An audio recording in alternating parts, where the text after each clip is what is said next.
नमो अस्मदाचार्यपरम्परेभ्यो नमो नमो वागतवराजाय नमो नमो नमकामरेभ्यो नमस्ये श्रीपते नमो हस्तपराधसहस्रपादनं पतेदम्बे भगवान्नोदरे रतिं हरे भवया केवलमात्मसात् गुरु अस्मद्गुरुभ्यो नमः अस्मत्परगुरुभ्यो नमः स्वसुरगुरुभ्यो नमः स्वाचार्येभ्यो नमः पूर्वाचार्येभ्यो नमः श्री श्री श्री परमसिद्धबापयगुरुभ्यो नमः भारद्वाजगुरुभ्यो नमः ओं श्रीमते रामानुजाय नमः ओं नमो वेंकटेशाय తూముకుంట స్వయంభూ సింహంకు శ్రీ కళ్యాణ వెంకటేశ్వర స్వామి దేవాలయంలో ప్రతిరోజు కూడా నారాయణ దివ్య ప్రబంధ శివకాలంలో భాగంగా 4వ ఆవృత్తి పరిపూర్ణమైన సందర్భంగా మనము రామానుజ ఆచార్యుల వారి దివ్య చరితాన్ని మనం చేసుకుంటున్నాం. ఇందులో తదుపరి భాగం రామానుజాచార్యుల వారు తన పినతల్లి కుమారుడైనటువంటి గోవింద భట్టరుని, అదేవిధంగా తన మేనమామ పెరియ తిరుమలై నంబి సహకారంతో వారిని శైవ మతాన్ని నుంచి వైష్ణవ మతానికి మార్చి తన బృందంలో చేర్చుకున్నారట. అదేవిధంగా కూరతాళ్వార్ అను శ్రీవత్స సింహమును రామానుజుల యొక్క సహోదరి, అంటే తన అక్క కుమారుడైనటువంటి మొదలియాండాన్ను తన యొక్క శిష్యులుగా చేర్చుకున్నారట రామానుజుల వారు. యాదవ ప్రకాశకులను ఆయన తల్లి కోరిక మేరకు శిష్యులుగా చేర్చుకున్నారట. వీరు త్రిదండాన్ని పట్టి జీయరుగారై వైష్ణవ సన్యాసులు చేపట్టవలసిన పద్ధతులను అన్నీ కూడా ప్రకటించినారు, అంటే తెలియచేసినారు. అందరికీ కూడా ఒక రకంగా చెప్పాలంటే సూచన చేసినారు, ఆదేశాలు ఇచ్చినారు అని కూడా చెప్పుకోవచ్చు. శ్రీరంగంలో వైష్ణవ ప్రముఖులు రామానుజులను తమ మత గురువుగా చేయాలని సంకల్పించి కాంచీపురానికి తిరువరంగ పెరుమాళ్ అరయర్ను పంపి భగవన్నామస్మరణతో కూడి రామానుజుల వారిని శ్రీరంగం రంగనాథుల సన్నిధికి తీసుకొని వచ్చినారట. వాళ్ళంతా కూడా రామానుజుల వారు. రామానుజులు రంగనాథుని సేవించినప్పుడు ముల్లోక పాలుడైన రంగనాథుడు తన కోయిల్ నిర్వహణాన్ని రామానుజులకు వచ్చినట్లు చేసి గద్యత్రయము విన్నపం చేయగా ఉడయవర్ అనేటువంటి నామకరణము ఆయనకు వచ్చినట్లు చేసినారట రంగనాథుడు. రామానుజులు కోయిల్ నిర్వహణను శ్రద్ధగాను నేర్పుగాను చేస్తున్నారట. ఇలా ఉండగా అళవందార్ యొక్క శిష్యుడైనటువంటి తిరుకోటియూర్ నంబి వద్ద తిరుమంత్రార్థములు తెలుసుకొనమని పెరియ నంబి యొక్క ప్రేరేపణ మూలకంగా రామానుజులు 18 మార్లు తిరుక్కోటియూర్ వెళ్ళి తిరుక్కోటియూర్ నంబిని ప్రార్థించి చివరకు కృష్ణుడు ఉపదేశించిన గీత యొక్క ముఖ్యమైన చరమ శ్లోకానికి ఆ స్వీయ ప్రత్యేకత మార్గము అను అళవందార్ యొక్క అభిప్రాయమే తత్వమని తెలుసుకున్నారట. తిరుకోటియూర్ నంబి రామానుజులను తన తత్వ అర్థములను నమ్మకమున్న వారికి తప్ప ఇతరులకు చెప్పక కాపాడవలేదని ఆజ్ఞాపించినారట రామానుజుల వారిని. కానీ రామానుజులు తిరుక్కోటియూరులోనే ప్రజలను ఒక చోట చేర్చి ఈ తత్వార్థములు అందరికీ తెలియపరిచేటువంటి కార్యక్రమాన్ని చేపట్టినారంట. అంటే రామానుజులు అప్పటి నుండే ఒక విప్లవకారుడు అనేటువంటిది ఇక్కడ మనకు తెలియజేస్తుంది. తిరుక్కోటియూర్ నంబి అయినటువంటి గురువు ఏదైతే రామానుజులకు చెప్పినాడో ఈ తత్వార్థాలన్నీ ఎవరికి పడితే వారికి చెప్పకూడదు,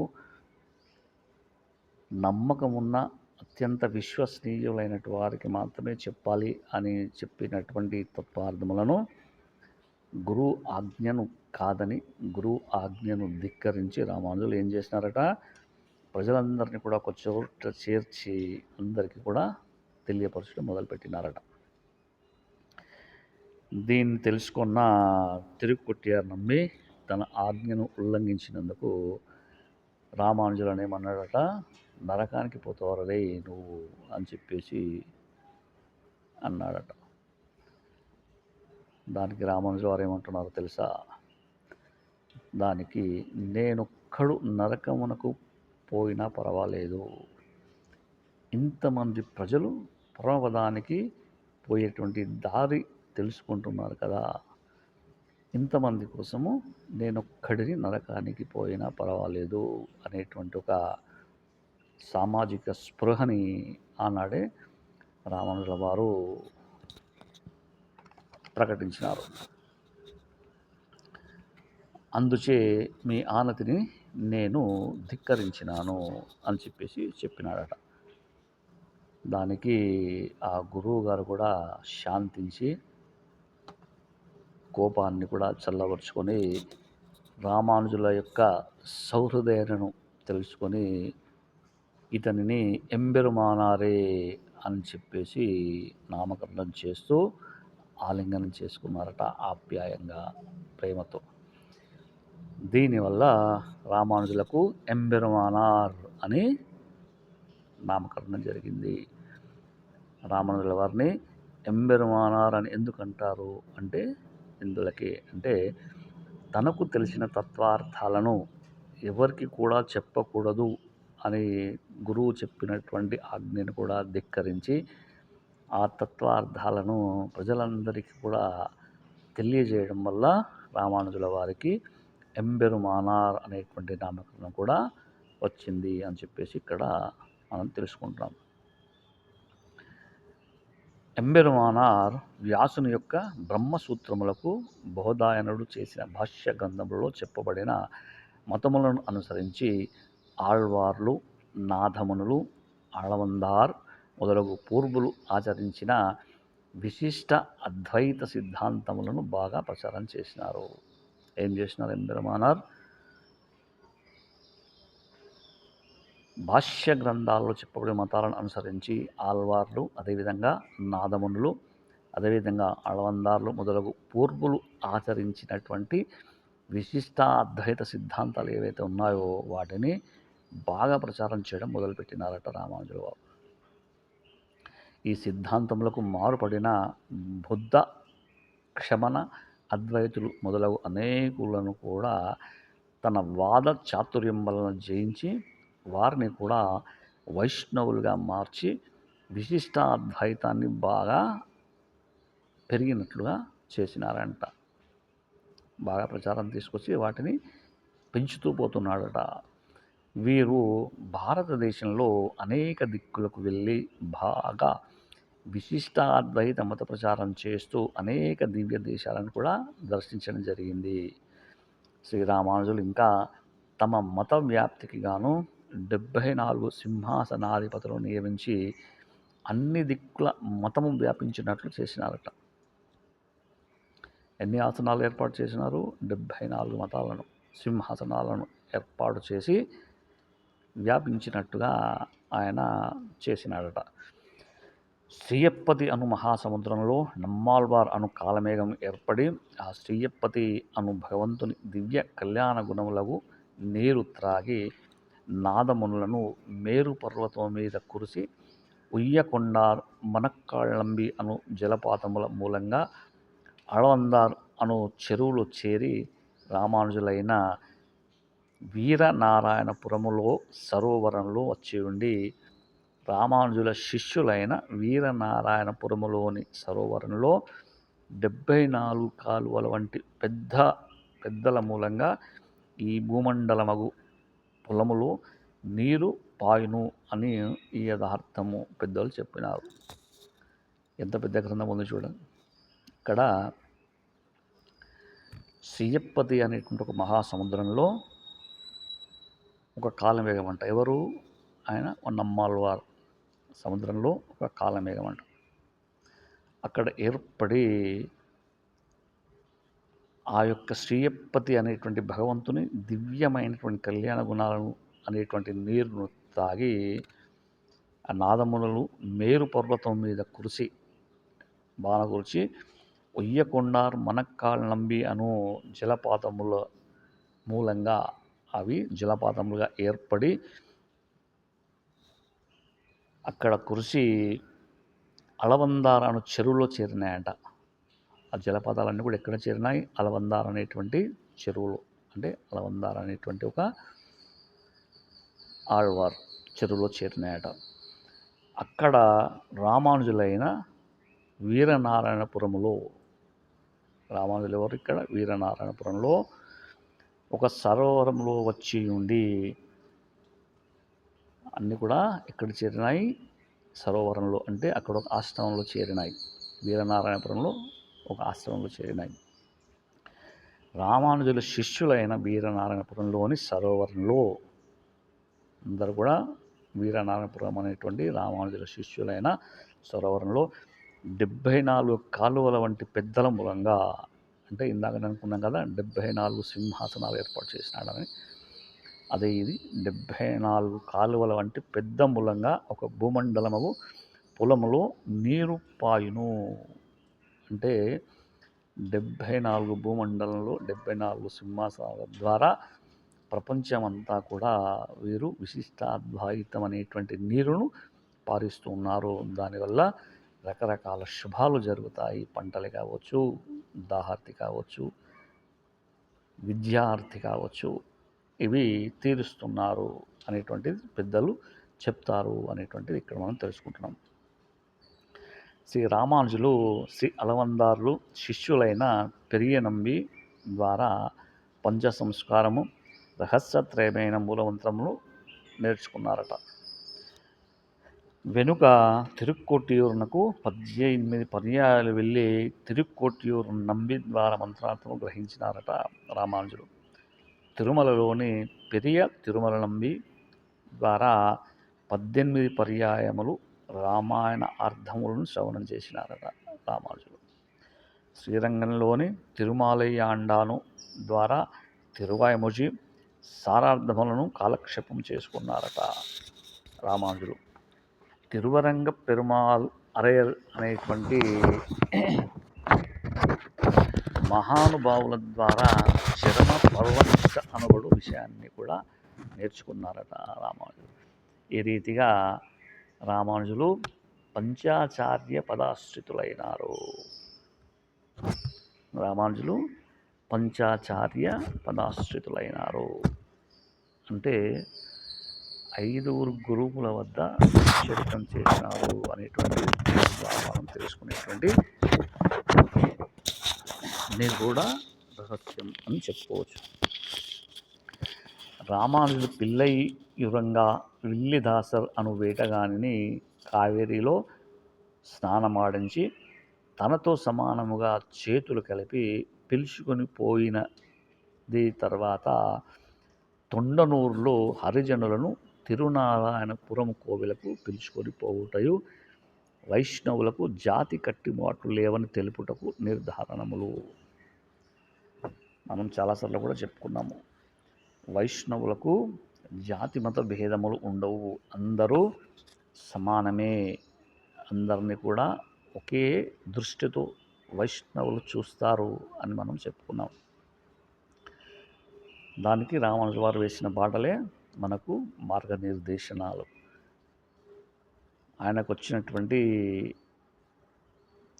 తత్వార్థాలను గురువు ఆజ్ఞను ధిక్కరించి అందరికీ కూడా చెప్పడం మొదలు. తర్వాత ఏం చేసినారట, ఒక వేటగాన్ని కావేరీ నదిలో స్నానం చేయించినాడట, మరి చేయి పట్టుకొని వెళ్ళి. అది తర్వాత తిరునారాయణపురంలోని కోవెలకు హరిజనులను తీసుకొని పోయి స్వయంగా దర్శనము చేయించినటువంటి మహానుభావులు రామానుజులు. ఎమ్మెరుమానార్ శిష్యులలో కూరతాళ్వాన్ మొదలియాండాన్ చాలా ప్రధానమైనటువంటి శిష్యులు వీరు. తన పినతల్లి కుమారుడు ఎంబెరుమారును వైష్ణవ మతానికి మార్చి తనతో చేర్చుకున్నాడు. అదేవిధంగా తన మామ అయినటువంటి తిరుమల నంబి వద్ద శ్రీరామాయణము నేర్చుకున్నారు రామానుజులు. ఎంబారు శ్రీ రామానుజులతోనే కాలము గడుపుచున్నారు. కొంత కాలం తర్వాత గృహస్థాశ్రమాన్ని వదిలి సన్యాసము పుచ్చుకున్నారు. రామానుజులు అద్వైత విద్వాంసుడవు యజ్ఞమూర్తిని వాదములో ఓడించి వైష్ణవగా మార్చినారు. యజ్ఞమూర్తి అనేటువంటి ఒక బ్రాహ్మణుని వాదములో ఓడించి వైష్ణవుడిగా మార్చడం జరిగింది. అందుచేత రామానుజులకు మరొక నామధేయం కూడా ఏమొచ్చింది? యతిరాజు. యతిరాజరు అనేటువంటి మరొక నామకరణం కూడా రామానుజుల వారికి ఏర్పడింది. ముందుగా ఎంబెరుమానార్, తదుపరి యతిరాజ అనేటువంటి నామకరణాన్ని కూడా రామానుజుల వారు పొందినారు. రామానుజుల ఖ్యాతి వ్యాప్తిస్తూ ఉండగా ఆయనకు విరోధులు కూడా ఎక్కువ అవుతూ ఉన్నారట. సహజమే కదా. ఈ సమాజంలో ఎవడన్నా ఉన్నత స్థానానికి పోతూ ఉంటే చూసి ఈర్ష్యపడేవారు ఒక వర్గం అయితే, వాడిని ఎలాగైనా నీచుడిగా చిత్రీకరించాలి, సమాజంలో నీచుడిగా ముద్ర వేయాలి అనేటువంటి వర్గం మరొకరు ఉంటారు. ఇక్కడ రామానుజుల వారికి కూడా అదే పరిస్థితి ఎదురయ్యింది. ఒకానొక రోజు కొందరు శత్రువులు ఆయనకు విషప్రయోగం చేయుటకు ఒక స్త్రీని పంపినారంట. ఎవరిని పంపినారు? ఒక స్త్రీని ఎందుకు పంపినారు? విషప్రయోగం చేయడానికి. కానీ ఆమె రామానుజుల పాదాలపై పడి విషయాన్ని పూర్తిగా చెప్పి నన్ను మన్నించండి అని చెప్పేసి పరదయపడిందట. ఇది గమనించిన తిరుక్కొట్టియూర్ నంబి రామానుజులకు ఆహారము తయారు చేయుటకు కిడాంబి అచ్చాన్ అనేటువంటి వారిని ఏర్పాటు చేసినారంట. అంటే సుశిక్తులు, నమ్మకస్తులు, ప్రగాఢంగా విశ్వసించేవారు ఉంటే తప్ప రామానుజుల వారికి రక్షణ లేదు అని భావించినటువంటి తిరుక్కోటియూర్ నంబి కిడాంబచ్చాన్ అనేటువంటి ఒక విశ్వసనీయమైనటువంటి వ్యక్తిని ఆహారం సిద్ధం చేయడానికి ఒక వంట మనిషిగా పెట్టుకున్నారట. అదేవిధంగా క్రిమికంఠ చోళుడు అనేటువంటి చోళ దేశపు రాజు, ఎవరు? చోళ దేశాన్ని ఏలేటువంటి ఒక రాజు, ఆయన పేరు క్రిమికంఠ చోళుడు. ఆయన ఏం చేసినాడట? రామానుజుల ప్రభావాన్ని విని వైష్ణవత్వం పెరిగి శైవమతము క్షీణించిందని భావించి ఆయనను రప్పించి సభలో శివుడే పరమని వ్రాసి తీసుకునవలెనని తలిచినాడట. ఇది గ్రహించిన కురత్తాళ్వార్ రామానుజులను కాపాడనించి కాషాయములు ధరించి త్రిదండంతో పెరియ నమ్మితో సహా రాజ్యసభకు వెళ్ళినాడట. అక్కడ శ్రీమన్నారాయణుడే పరతత్వమని అనేక విధములుగా వక్కానించినాడట. అంటే వాదించినాడు అని అర్థం. కానీ ఆ రాజు మూర్ఖుడు, పరమమూర్ఖుడు. శివుడే గొప్ప అని చెప్పేసి వ్రాసిమ్మంటున్నాడు. ఏం చేయాలి? కురత్తాళ్వార్కు ఏమీ బోధపడటం లేదు. ఈ విధంగా అంటున్నాడు, శివాత్ పరతరం నాస్తి అనుటకు బదులు ద్రోణమస్థి తతపరం అని వ్రాసిచ్చినారట. ఆయన రాజు అడిగింది ఏంది? శివాత్ పరతరం నాస్తి అని అన్నాడట. కానీ కురత్తాళ్వార్ గారు ఏమన్నారు? ద్రోణమస్థి తతపరం అని చెప్పి వ్రాసిచ్చినాడు. వారి వ్యంగ్యమునకు రాజీ అలిగినటువంటి రాజు ఆ ఇరువురు వైష్ణవుల కండ్లను పీకించి గుడ్డివారిగా చేయమని ఆజ్ఞాపించినాడట. రాజుకు అలక వచ్చింది, ఆగ్రహం వచ్చింది. ముందే మూర్ఖుడు. వీళ్ళు ఇలా వ్యంగ్యంగా మాట్లాడితే రాజు ఊరుకుంటాడా? భటులను ఏం చెప్పినాడంటే వీరిద్దరి కళ్ళను కూడా పీకించేయండి అని చెప్పేసి ఆజ్ఞాపించినాడు. కురత్తాళ్వార్ను తమ చేతిలోని గోళ్లతో తమ కళ్ళను తామే పీకేసుకున్నారట. అంత దయనీయమైనటువంటి పరిస్థితి చూడండి. ఒక రాజు వారి కళ్ళను పీకేయమని చెప్పడం ఒక ఎత్తు అయితే, వాడేంది మా కళ్ళను పీకేది, మేమే పీకేసుకుంటాం అని చెప్పేసి వీళ్ళే ఆ యొక్క సాహసం చేసుకున్నారు. వృద్ధుడొకటి వల్ల పెరిగి నమ్మి కొద్ది కాలంలోనే పరమపదించినాడు. ఇందులో కురత్తాల వారు పెరిగి నమ్మి ఇద్దరు ఉన్నారు. పెరిగి నమ్మి వృద్ధుడు కావడం వల్ల ఆ యొక్క బాధని అనుకోండి, ఆ యొక్క వేదన అనుకోండి, కొద్ది కాలంలోనే అతనికి పరమపదం లభించిందట. శిష్యుల కోరిక మేర రామానుజులు తెల్లని వస్త్రాలు ధరించి ఊరు వెడలి 12 సంవత్సరములు తిరునారాయణపురంలో వాసం చేసినారట. ఆ తిరునారాయణపురమే నేడు మెల్కోటే. ఈ యొక్క రాజు ఎక్కడ రామానుజులను హతమారుస్తాడో, రామానుజులపై ఏ విధంగా దాడి చేస్తాడో అనేటువంటి ఒక ముందు జాగ్రత్తలో భాగంగా రామానుజులు అక్కడి నుంచి వెళ్ళి తెల్లని వస్త్రాలు ధరించి 12 సంవత్సరాలు తిరునారాయణపురం అనేటువంటి మేల్కోటిలో నివాసం చేసినారట. అక్కడ దేవాలయంలోని ఉత్సవ విగ్రహము శిల్వపిల్లై సంపత్ కుమారులు ఢిల్లీ సుల్తానులచే అపహరింపబడుట తెలుసుకొని ఢిల్లీకి వెళ్ళి శిల్వపిల్లై విగ్రహమును సుల్తాన్ వద్ద నుండి విడిపించి తెచ్చి కోవెలలో ప్రతిష్ఠించినారట ఆళ్వారు రామానుజులు. తరువాత కోవెల నిర్వహణాన్ని చక్కపరిచి వైష్ణవ మతాన్ని ప్రచారాన్ని కూడా చేసినారట రామానుజులు. కొద్ది రోజులకు క్రిమికంఠుడు గొంతులో వ్యాధి వలన మరణించినాడు.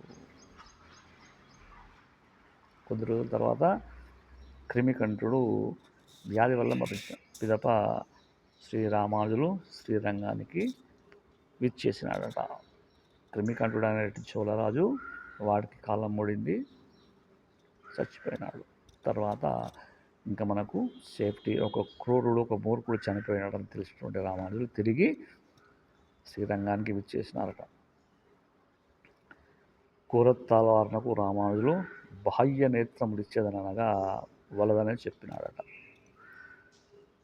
తన కళ్ళను తనే పీకేసుకున్నటువంటి కూరత్తాళ్వారికి రామానుజులు చెప్పినారట, నీకు బాహ్య నేత్రాలను నేను మళ్ళీ ఇస్తాను అని చెప్పడంతో కూరత్తాళ్వారు ఏమన్నారట, వద్దు, నో, ఇలాగే ఉండని, అంతర్నేత్రములతో శ్రీరంగనాథుని సేవించుట, శ్రీరంగంలోనే ఉంటాను అని చెప్పారట కూరత్తాళ్వారు. కూరత్తాళ్వారు కన్నులు పోగొట్టుకున్నటకు ముందు రామానుజులతో సహా కాశ్మీరానికి వెళ్ళి అక్కడ నుండి సరస్వతి భాండాగారము అనే పుస్తకశాలలో విశిష్టాద్వైత సిద్ధాంతానికి మూలమైన బోధాయనుల వృత్తి గ్రంథాన్ని కూడా తిలకించినారట కూరత్తాళ్వారు. ఎప్పుడు కళ్ళు పోకముందు ముచ్చట. అక్కడ ఈ గ్రంథము చూసి వీరు అద్వైతమునకు విరుద్ధముగా ఏమైనా వ్రాయుదురేమో అని జడిసి ఈ గ్రంథమును కొద్దిసేపటిలోనే లాక్కున్నారట. అక్కడ ఉన్నటువంటి వారు భయపడి అద్వైతానికి విరుద్ధంగా వీరు ఇంకేమన్నా రాస్తారేమో అని వాళ్ళు భయపడి గ్రంథాన్ని గుంజుకున్నారట. కూరత్తాళ్వారు ఏకసంతగ్రహి, ఒక్కసారి చూస్తే చాలు, చూచి చదివిన అన్నిటినీ కూడా మనఃఫలకమై నిలుపుకున్నారట. ఇలా రామానుజులు బ్రహ్మసూత్రములకు భాష్యము చెప్పగా చక్కటి తాళపత్రములలో వ్రాసి ఆళ్వాన్ శ్రీ భాష్యము వ్రాసినారట. ఈ విధంగా రామానుజులు అళవందార్ల 3 కొరతలలో ఒకదాన్ని తీర్చినారు.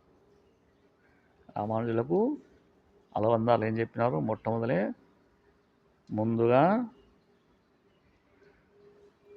శ్రీ భాష్యాన్ని రాయాలి అని చెప్పినారట. ఆయన అడిగిన దాంట్లో మొదటిది తీర్చినారు. కూరత్తాళ్వార్లకు 2 పుత్రులు జన్మించినారు. ఒకరి పేరు పరాశరులు, రెండవ వానికి వేదవ్యాసులు అని చెప్పిన నామకరణం చేసినారు. అళవందార్ల 2వ కోరిక ఈడేరినాది. ఏమేది, 2 పుత్రులు అని చెప్పేసి తిరుక్కురుగై పిళ్ళాన్ మూలంగా తిరువాయిమొజి కాలక్షేపములు గాంచి అలవందార్ల 3వ కొరతను తీర్చిరని చెప్పుదురు. ఇక్కడ తిరువాయిమొజి రచించి కాలక్షేపం గాంచి అలవందార్ల 3వ కోరికను కూడా రామానుజుల వారు తీర్చినారని చెప్పేసి ఇక్కడ చెప్తున్నారు.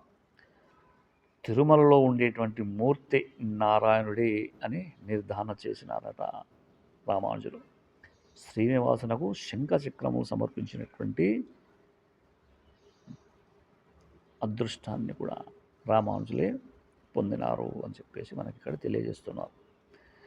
ఆండాల్ తిల్లుమాలిరుంజోలై అజగరునకు 100 ఆండాల్ చక్కెర పొంగల్ నైవేద్యం పాట రూపంలో చెప్పినది కూడా తను చేత రూపంలో చేసి ఆండాలకు అన్నగారుగా పేరు సంపాదించినారు. రామానుజుల వారట ఆండాల్ అమ్మవారికి సాక్షాత్తు గోదాదేవికి ఎవరు సోదరుడిగా అన్నగా తన స్థానాన్ని అక్కడ పొందుపరుచుకున్నాడు రామానుజుల వారు. రామానుజులు సంస్కృతంలో 9 గ్రంథాలు రచించినారట. ఒకటి నిత్య గ్రంథము, 2వది గీతాభాష్యము, 3వది శ్రీభాష్యము, 4వది వేదాంత సారము, 5వది వేదాంత దీపము, 6వది వేదార్థ సంగ్రహము, 7 శ్రీవైకుంఠ గద్యము, 8 శ్రీరంగ గద్యము, 9 శరణాగతి గద్యము. బోధాయనుల మూలంగాను ఇతర ఆళ్వార్ల పరంగాను నాదమునులు అళవందార్ల మూలంగాను రామానుజులకు లభించిన వైష్ణవ సిద్ధాంతములను రంగనాథుడే ఎంబెరుమానార్ దర్శనం అని పేరు పెట్టిరని మరియు తిరుక్కురుంగుడిలో వేయించేసిన అజిగియ నంబి రామానుజుల శిష్యుడుగా నుంచి ఆయన వద్ద శిష్యరకం చేసి వైష్ణవ నంబి అని పేరుగాంచని చెప్పుట ఇక్కడ విశేషము. సాక్షాత్తు ఆ రంగనాథుడే ఎంబెరుమానార్ దర్శనం అని పేరు పెట్టినాడట. దేనికి? రామానుజుల వారికి లభించిన వైష్ణవ సిద్ధాంతములకు సాక్షాత్తు ఆ రంగనాథుడే ఎంబెరుమానార్ దర్శనం అని చెప్పేసి నామకరణం చేసినాడట. ఇట్లు ప్రకాశించిన రామానుజులు 120 సంవత్సరము జీవించినారు. రామానుజులు 120 సంవత్సరాలు జీవించినారు.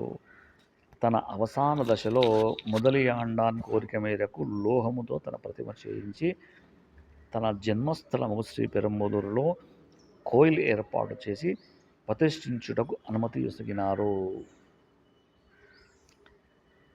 తానే తాకి ఇచ్చినటువంటి ప్రతిమను శ్రీ పెరంబదూరులో తైనెల పుష్యమి నక్షత్రమున స్థాపితము చేయబడిన కొద్ది దినములలో రామానుజులు ప్రమపదించినారు. వారి భూతదేహమును శ్రీరంగనాథ ఆలయ ప్రాంగణంలో ప్రతిష్ఠించి అక్కడి మట్టితో కోవిల్ కట్టి కొలువను ఆరంభించినారు అనేటువంటిది మనం ఇక్కడ తెలుసుకోవాల్సిన విషయం. అయితే ఇక్కడ శ్రీరంగంలో ఉన్నటువంటి రామానుజుల వారి ఏదైతే విగ్రహం ఉందో అది ఏ రాతితో చేసినటువంటి విగ్రహం కాదు. రామానుజుల వారి స్వయం దేహము అది. ఆయన ఆత్మ వెళ్ళింది తప్ప దేహం ఇప్పటికి కూడా అలాగే ఉంది. చర్మదేహము అది.